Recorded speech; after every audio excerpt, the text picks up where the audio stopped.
Imagine waking up every day feeling like you are on a treadmill, constantly moving but never getting anywhere. You are busy, yet there is a nagging sense that something is missing. Your days are filled with tasks and responsibilities, but they lack meaning and fulfillment. Decisions feel more like reactions to external pressures than choices made from a place of inner clarity. It seems an excellent idea to blame others rather than taking responsibility for our own actions. Hello and welcome to day number 3 of 30 days self-leadership journey. I have just read a little paragraph from my own chapter where I am talking about the subject I'm bringing to you today. The book Courage that has been launched last year, October 10th, 2024, to celebrate the awareness on World Mental Health. It was led by Sarah Makinde. That's the collaborative book. 25 various all over the world coaches get together and shared their wisdom, their experience, their lessons for you to not make their mistakes. Mine is about toxic needs. Are you ready? Grab your book, grab your pen, and let's dive in. Very shortly, yesterday I have mentioned about blaming others. It is unfortunately happening when we are not in order. When you are judging someone, we have that tendency to do that. When we do judge someone, when we complain, it shall already give us the red flag. You speak loud about this because there are gaps in you.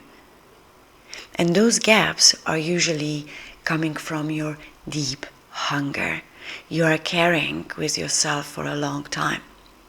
Why toxic needs? Actually, I don't know. I believe it was the reveal from God. It came just one day when I was on my journey, understand who am I, what is my purpose.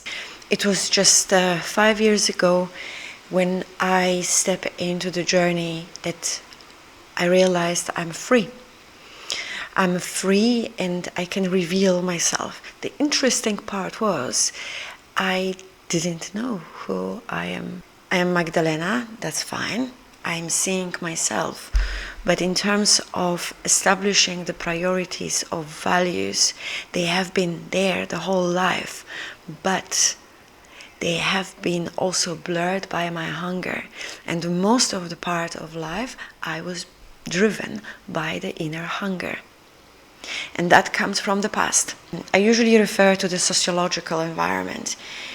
We are not taught, and I believe we should start teaching at schools, highlighting that when you are around 20 years old, before you will really get into the adolescence, it is important to do the quick check-in who you are. There is the professional term called cognitive map. Cognitive map is the kind of platform that is built from various elements that are having an impact how you are shaping yourself, how are you perceiving yourself, how you are building the way how you express yourself, your opinion making, and so on and so on. So it's quite important to pause, who are you? And then get under the light, okay, what kind of values I do have from the family? What kind of lessons I do have from the family? What kind of behaviors I got from my family? What I have observed? What kind of dynamics? How my parents were talking to each other? Was I allowed to speak at the table? Was I accepted when I did mistakes?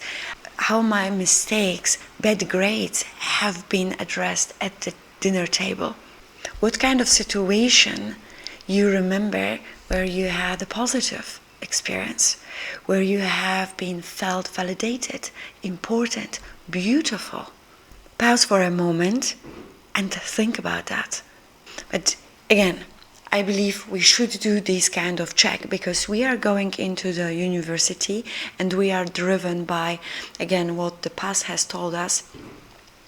We need to show who we are, what can we achieve, right?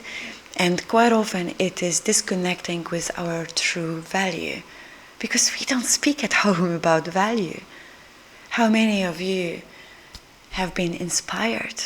There will be a small number of people who are inspired at home. And these people are really blessed, because when even you are going into statistics, these people are usually managing their own life much better. Less mistakes, less hunger. Those who are not inspired, those who are not having shown way, look, you are having these kind of potentials, you are having these kind of ideas, let's use it. As an example, sit and having the really beautiful, inspiring discussion with the parents. The mindset is just blowing. It's working on a different dimension.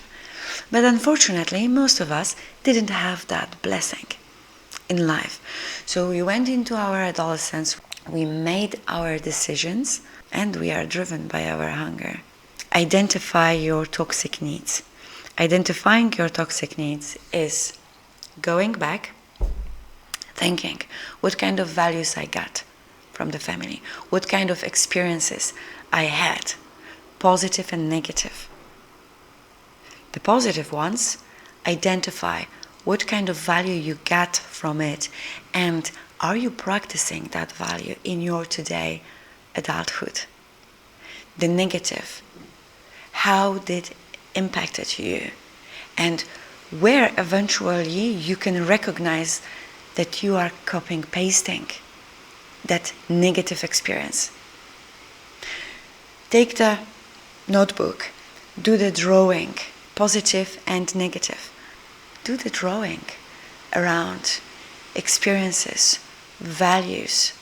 What did you bring to your adulthood, to your today world?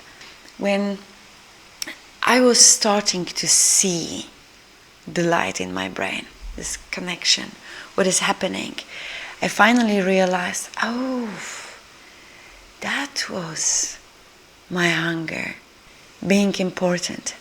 Another decision that cost me quite a lot.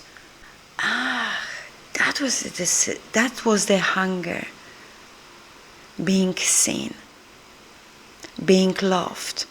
And everybody will have different interpretation for being seen, for being loved. And that's okay. That's the beauty, right? To be different. It's not a trivial thing. It's all from the past. From how our family, how our life in youth was packed with various external components. We were not aware that it's building in us. So later on, again, we are having those things, we are suffering, we don't know how to name it because no one is teaching us. We are going into adulthood and we are rough, barking, right? Because we are not settled and we don't know what is happening. We are just driven by that. We don't know why we are getting angry because of this. We don't know why we are upset with this. We are just feel unfairly treated. And everybody are so egoistic to us. I have another piece of advice. From the book. I love the book. It turns out that your brain isn't very good at telling fantasy from reality. This is why movies are so thrilling. When you dream, that gray matter feels you already have what you want, and so it doesn't marshal the resources you need to motivate yourself and achieve.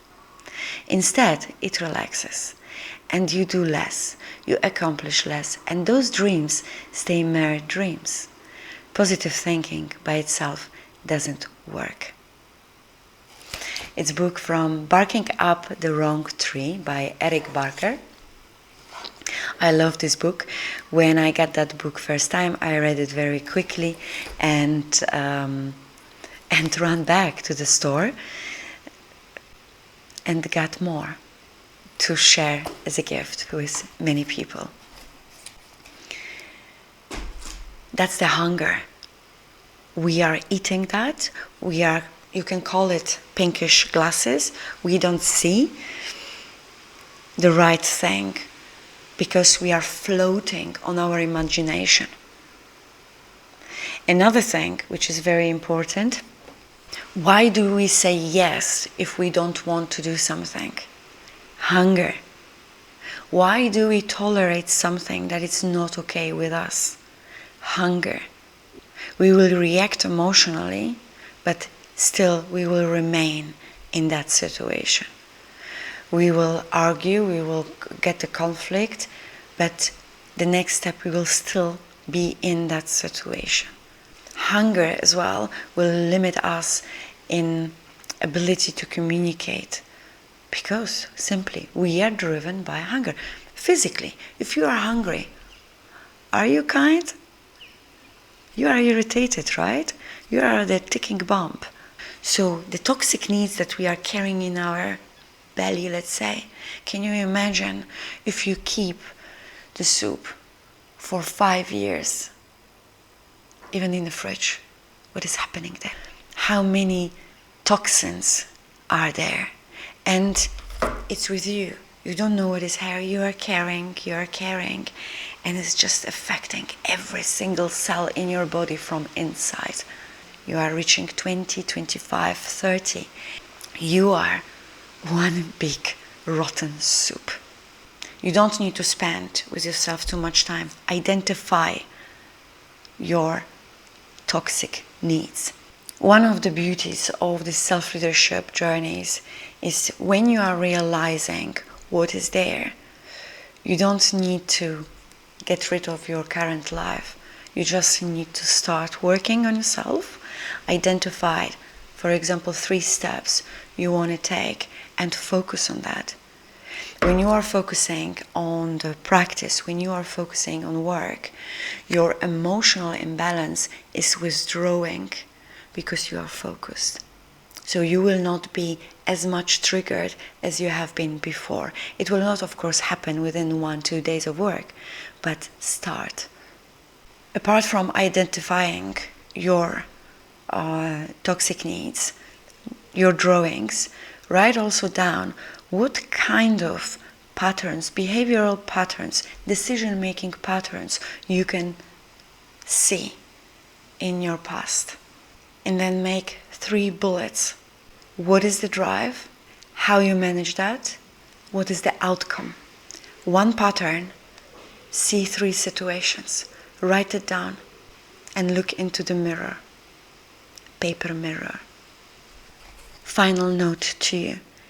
There is no one-size-fits-all template for healing, but there are steps that can be learned and practiced, steps that each individual can weave together in his or her own way, steps in the dance of freedom. This is the book from The Choice, Embrace the Possible by Dr. Edith Eva Eger. Absolutely recommending all 3 books. Courage is my chapter, but also beautiful stories from others.